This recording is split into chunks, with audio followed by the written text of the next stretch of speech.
हर एक में साहस नहीं होता है जो सरकार के खिलाफ खड़ा हो जाए। सरकार के खिलाफ खड़े होने में साहस चाहिए और दबाव तो हर एक पे बनाया जाता है। ये बात कौन नहीं जानता है कि भारतीय जनता पार्टी जीतने के लिए कोई भी हथकंडा अपनाएगी। जिस भारतीय जनता पार्टी ने चंडीगढ़ में बेईमानी की हो, बैलेट से जब वोट पड़ा, जीतने के लिए उन बैलेटों को किस तरीके से बिगाड़ा गया, किस तरीके से वोट खराब किया गया और अधिकारी के माध्यम से, उस समय अगर सीसीटीवी ना होता और बैलेट से वोट ना पड़ा होता तो शायद भारतीय जनता पार्टी को इस तरह से बदनाम होते हुए नहीं कोई देख पाता। जहां तक यूपी का सवाल है, राज्यसभा के चुनाव में भारतीय जनता पार्टी ने सब कुछ किया है वोट लेने के लिए, और जो लोग गए हैं उनमें साहस नहीं रहा होगा सरकार के खिलाफ खड़ा होने में। देखिए, कार्रवाई निश्चित होगी क्योंकि पार्टी के जितने भी हमारे साथी हैं उनका मानना है कि ऐसे लोगों को दूर कर दीजिए। अभी तक तो कद्दावर नेता लग रहे थे, लेकिन कद्दावर नेता निकले नहीं, ये बात समझ में आ गई। देखिए, मैंने आपसे कहा कि सरकार के खिलाफ वोट डालने में साहस की जरूरत है, साहस की जरूरत है। अब वो नहीं दिया होगा वोट, अभी तक नहीं आई है तो वो जाने, क्योंकि उनकी भी क्या बोला था अभी आपने, अंतरात्मा से। तो मैं किसी की अंतरात्मा के बारे में नहीं जानता हूँ, मेरी अंतरात्मा के बारे में किसी के नहीं मैं जानता हूँ। कोई बात नहीं, जब जो भोज में नहीं आए, चर्चाएं आपके माध्यम से भी थी, चर्चाएं और तरह से भी थी। अब उन बातों को आप बेहतर समझते होंगे कि कोई क्यों चला गया, किसी को सिक्योरिटी की जरूरत रही होगी, किसी को धमकाया गया होगा कि आपके मुकदमे पुराने हैं, आपका इतना रिकॉर्ड अच्छा नहीं है, आपको ये लाभ दे दिया जाएगा। सुनने में तो बहुत कुछ चीजें आ रही हैं, सुनने में तो पैकेज के बारे में भी आ रही हैं। वो बात समझ में नहीं आ रही कि वो पैकेज छोटा था कि पैकेज बड़ा था। अगर आपको समझ में आ रहा हो तो मुझे जरूर जानकारी देना। उनके बारे में, किसके बारे में क्या कहें, किसके बारे में हम क्या कहें।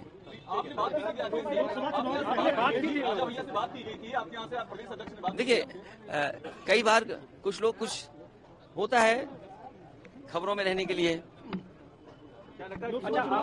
देखिए, लोकसभा चुनाव जो उत्तर प्रदेश का होने जा रहा है वो उत्तर प्रदेश की जनता देख रही है। क्या वो नौजवान जो दौड़ाए जा रहे हैं, जिन पे लाठी पड़ रही है, क्या वो भूल जाएंगे भारतीय जनता पार्टी को?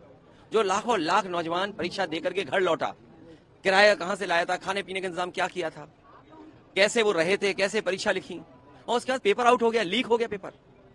सरकार ने लीक कराया, और सरकार, मैंने पहले भी कहा, फिर कहता हूं, सरकार ने अगर पहले ही जब लीक हुई थी परीक्षा, उसी समय ठोस कदम उठाए होते तो शायद नौजवानों को इस तरह के दिन नहीं देखने पड़ते। क्या इलाहाबाद में नौजवानों पे लाठी नहीं चली? 69,000 के नौजवान जाने कितने दिन से बैठे हैं, अपना आरक्षण मांग रहे हो, अपने साथ न्याय हो जाए उनके साथ, कितने सालों से इंतजार कर रहे हैं। यहीं पर लखनऊ में आप बुलडोजर लेकर के गरीबों का घर उजाड़ रहे हैं। ये लोग जो जब क्षेत्र जाएंगे तो शायद जनता का कैसे फेस करेंगे, हम ही लोगों को नहीं फेस कर पा रहे।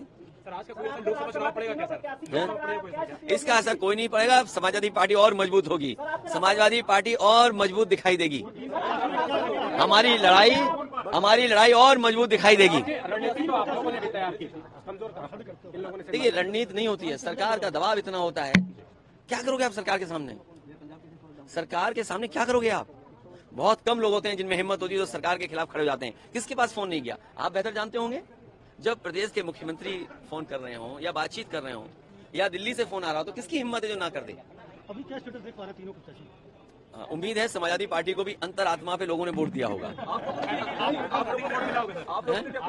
नहीं, हमने किसी से अप्रोच नहीं किया है, ये हमारे काम करने का तरीका नहीं कि अप्रोच करें। अच्छा, हम पे देने को क्या है भाई, हम पे देने को क्या है जो हम किसी पे अप्रोच करें, और जो आएगा वो कुछ लेना चाहेगा। अच्छा, अगर अब ये दोनों गए तो मुझे क्या पता है दोनों क्यों गए हैं। ऐसा तो नहीं कि दोनों का हेडक्वार्टर एक ही रहा हो। ओम प्रकाश राजभर जी के 2 विधायक साथ में नहीं आए। नहीं, मैं नहीं जानता हूँ कौन कहाँ गया है। अब जब आप ही कह रहे हो कि सब अंतरात्मा में चल रहा है तो अंतरात्मा से ही फैसला ले रहे होंगे। लेकिन जनता देख रही है, जनता देख रही है